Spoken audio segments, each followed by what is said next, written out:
In this video, we're going to be showing you how to fix it when the Google Play Store isn't responding.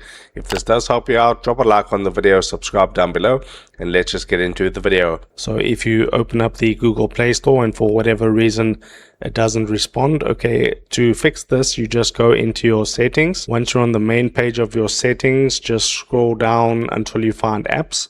There's apps, so I'm going to tap onto apps, and there you'll see the search bar. I'm going to tap onto the search bar and I'm going to type Google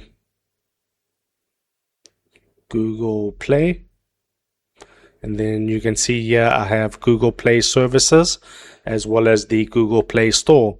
So first of all, you want to go into Google Play Services, and there you can see a button there that says Force Stop.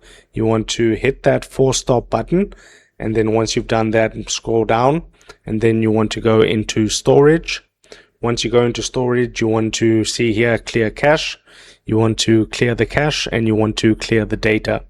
Okay, then you can go back to that app list and you want to find the Google Play Store now.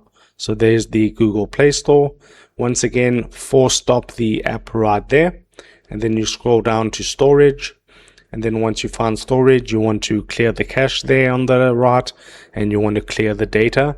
And then you should be able to, open up the Google Play Store, and it should be working. If this helped you out, drop a like on the video and subscribe to my channel.